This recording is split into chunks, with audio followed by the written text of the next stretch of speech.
Aquí, esto. Te aplauden antes ¿Sí? de empezar, ¿eh? Es un hecho. Bueno. Vale. Hola, buenos días y bueno, gracias por la invitación y por la presentación, Pedro. Os voy a hablar de la afectación vascular y para poner esto un poco en su contexto, una nota de prensa del Instituto Nacional de Estadística de diciembre del 2017 con los datos de mortalidad en España del año 2016, que son los últimos disponibles. Según este informe, casi el 30% de las muertes en España son provocadas por enfermedades del aparato cardiocirculatorio. Más o menos es el mismo porcentaje que os comenté hace, no sé si fue en el 2011, 7 años me parece, que estaba en el 33%. Ha bajado un poquito el porcentaje, pero sigue siendo la principal causa de mortalidad en España. Si lo separamos por sexos, los varones, su primera causa de mortalidad son los tumores y la segunda las enfermedades cardiovasculares, pero en las mujeres la primera son las enfermedades cardiovasculares. Y también hay una pequeña diferencia por sexos, y es que en los varones la enfermedad cardiovascular más importante en cuanto a la mortalidad es la enfermedad cardíaca, el infarto de miocardio, y en las mujeres es la enfermedad cerebrovascular.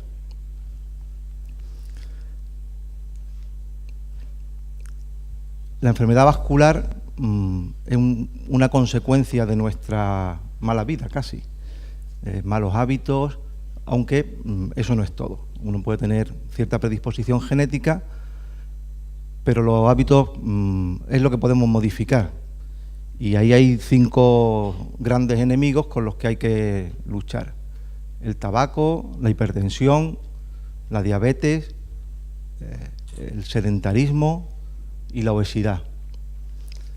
Si no modificamos esos factores de riesgo, la enfermedad va a ir, en vuestro caso, avanzando mucho más rápido. Los 3 grandes sistemas que vamos a nombrar así un poquito lo que les pasa son la enfermedad cerebrovascular, la enfermedad coronaria y la enfermedad arterial periférica.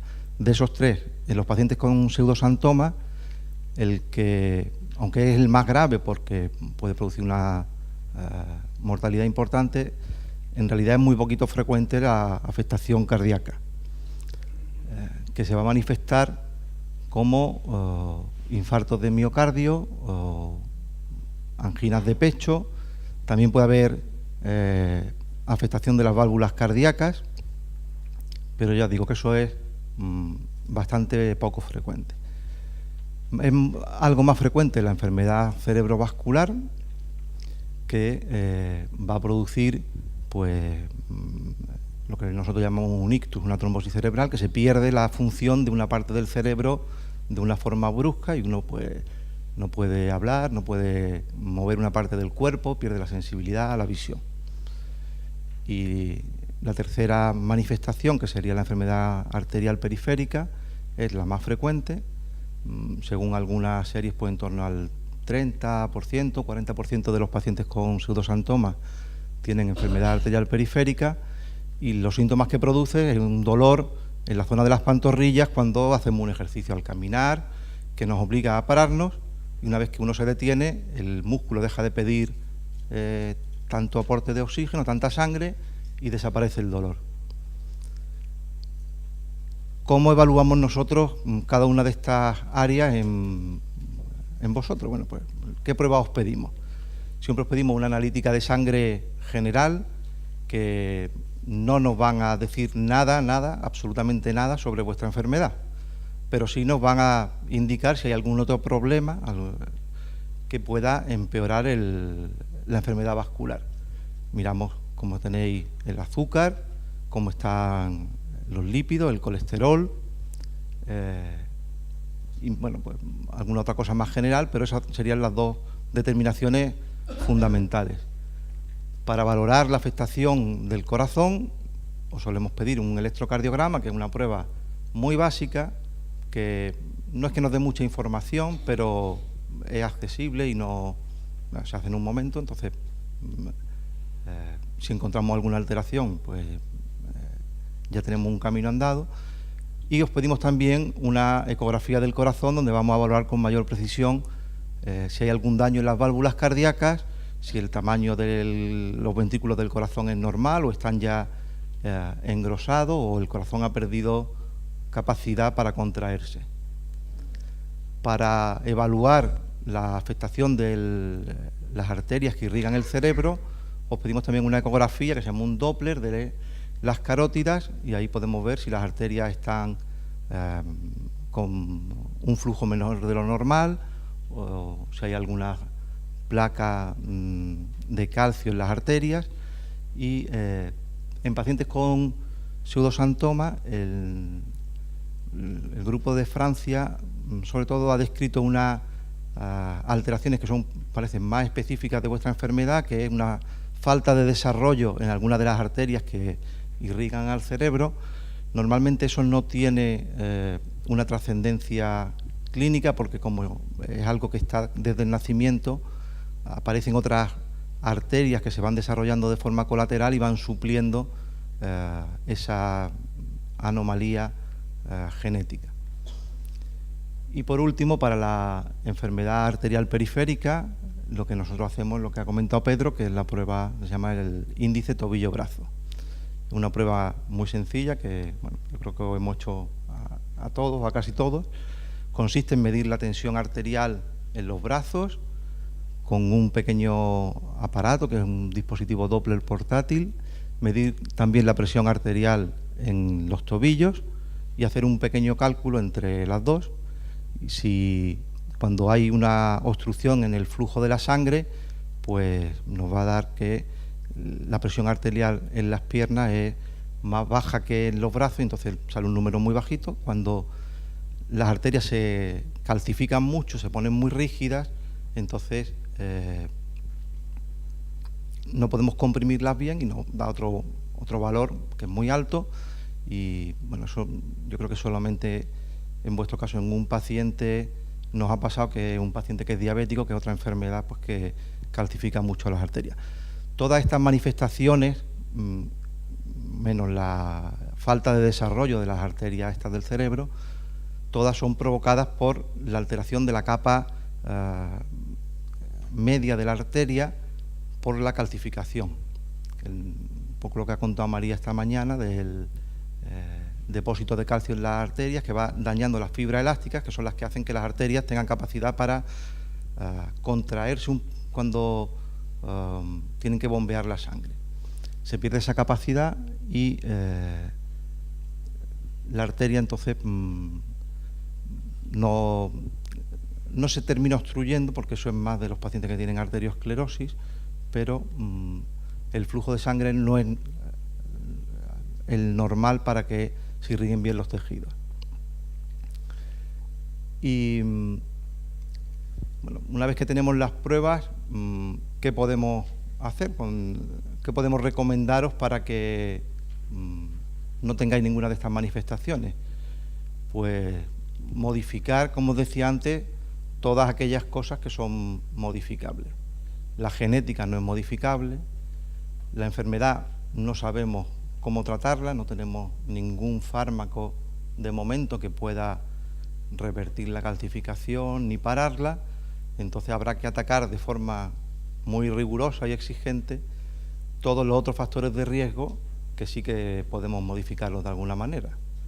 Así que no se puede fumar, hay que controlar bien la tensión, el azúcar, el colesterol, y hay que hacer una vida sana, con ejercicio y controlando bien el peso.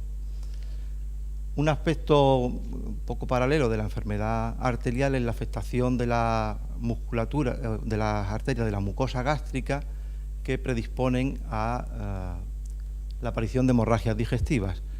Esto es una cosa que el otro día lo comentaba con uno de los colegas que han venido de Francia, y él me dijo que en su experiencia el riesgo más alto de sufrir una hemorragia en las personas que tienen en torno a los 18 o 20 años hasta los 26, 28, que a partir de ahí ese riesgo pues disminuye mucho. No sabe por qué, pero que los casos que él ha visto, que son muchos, de muchos pacientes con pseudosantoma, siempre ha sido más o menos en esa franja de edad.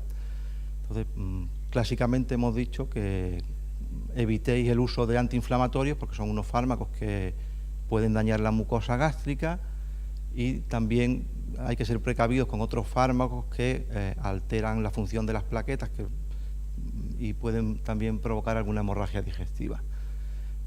Si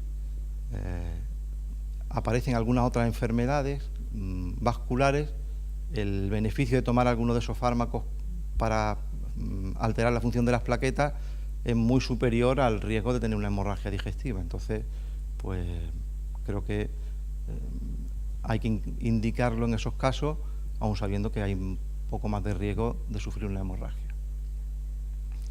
Y bueno, eso es todo lo que yo quería contaros.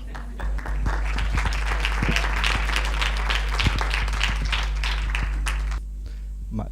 El dolor de las articulaciones no tiene que ver con la enfermedad, hasta donde sabemos. ¿Vale? Y analgésicos que se puede tomar, paracetamol y el nolotil. Esos son las dos alternativas que nos quedan, que no producen ningún daño sobre la mucosa gástrica.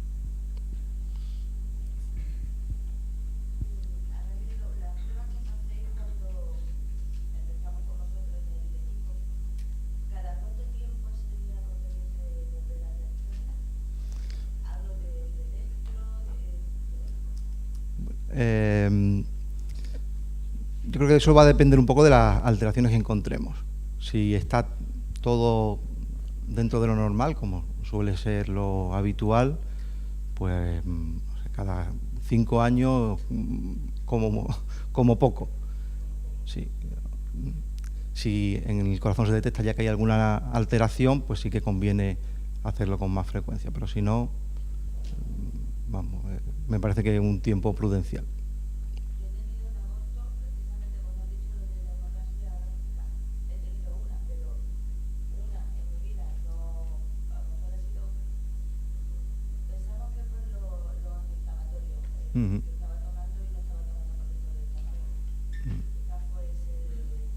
Puedes. ¿Y por qué ha sido la hemorragia? ¿Había una úlcera?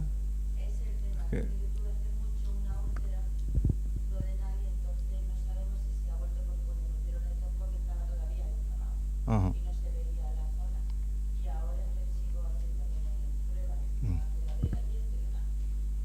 Eso.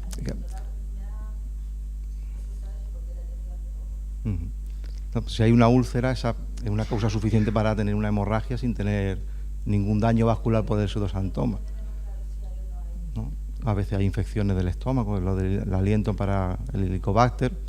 Bueno, todo eso pues hay que eliminarlo antes de echarle la culpa al pseudosantoma.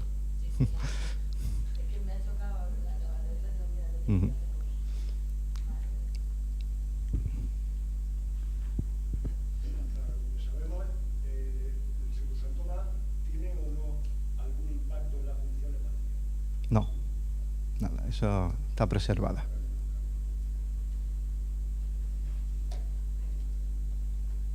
¿La presión arterial en pacientes con pseudosantoma, la tendencia es a tenerla alta o baja? Yo, por ejemplo, tengo la tensión muy bajita, estoy siempre muy cansada, pero no sé si tiene algo que ver. No, lo que produce es que al calcificarse la capa media de las arterias, la onda que tiene que ir transmitiéndose de la sangre no se hace con normalidad y eso termina aumentando la presión arterial. Pero tener la tensión arterial alta es una cosa frecuentísima.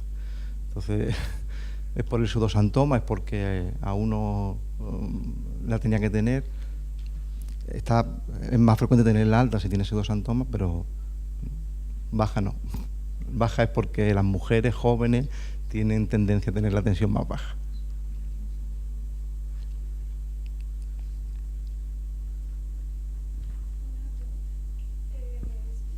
Hablando en el lenguaje vulgar nuestro, que ella lo ha comentado,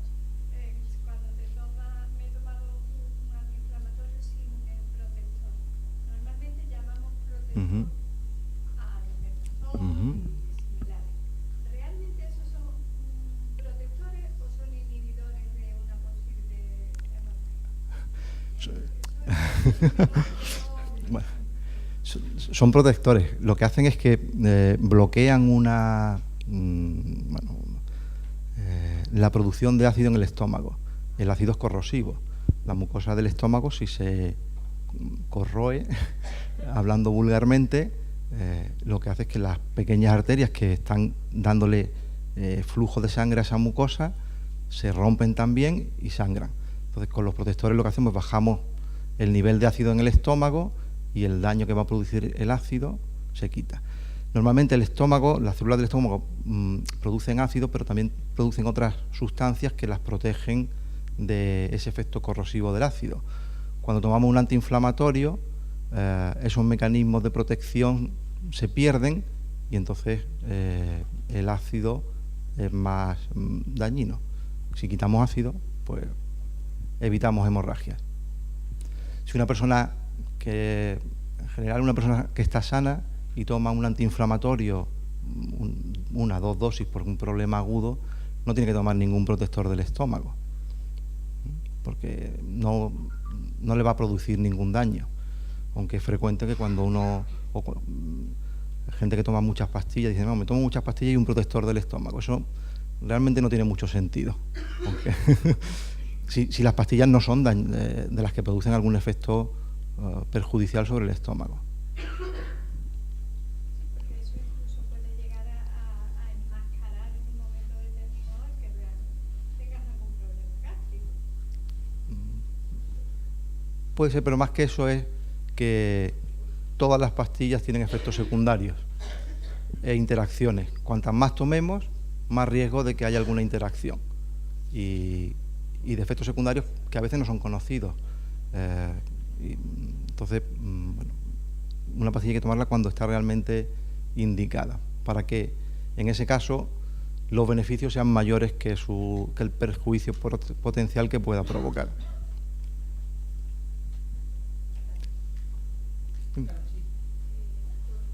algunos casos ese desorden galáctico hay problemas, ¿no? En unos menos, en otros más, en unos solo afecta la piel o la vista o la arteria o todo, ¿no? Uh-huh. En el tema de la arteria, cuando hay afectaciones de la arteria, ¿hay algún estudio hecho de que tiene que afectar más? Por ejemplo, si tiene la arteria calcificada de las piernas, tiene que tener problemas cerebrales y todo. ¿O no hay una relación ahí entre que tiene que tener más problemas? ¿O que el riesgo sea Sí. mayor o menor? Que yo sepa, no hay ningún estudio que evalúe el riesgo de un evento vascular en función de la extensión de la enfermedad. Hay estudios sobre... hay más estudios sobre la enfermedad arterial periférica porque es más fácil de estudiar, con técnicas muy sencillas, y la enfermedad cerebral realmente es que casi nunca la estudiamos hasta que no da un síntoma. Lo que han descubierto esos colegas franceses de menor desarrollo de las arterias ha sido algo un poco sorprendente, pero no lo hacemos, no vamos haciendo tantas pruebas, no hacemos escáner, no hacemos resonancia. Si detectamos que tiene algo en las piernas, que tenga... Si hay más riesgo, No. tú tienes más predisposición a que tengan más riesgos vasculares. No sé si me explico. Yo, hasta donde yo sé, no. En la población que no tiene pseudosantomas, sí. La población que no tiene pseudosantomas, la población general, si tiene enfermedad de las piernas, tiene mucho más riesgo de tener enfermedad coronaria y enfermedad cerebrovascular. Pero es una enfermedad diferente, es una enfermedad de la capa más interna de la arteria y que está claramente relacionada con el colesterol, con el tabaco y con la hipertensión. Entonces, ese mismo daño que se ha producido en la arteria de las piernas se va a haber producido casi con toda seguridad en el corazón, en el cerebro.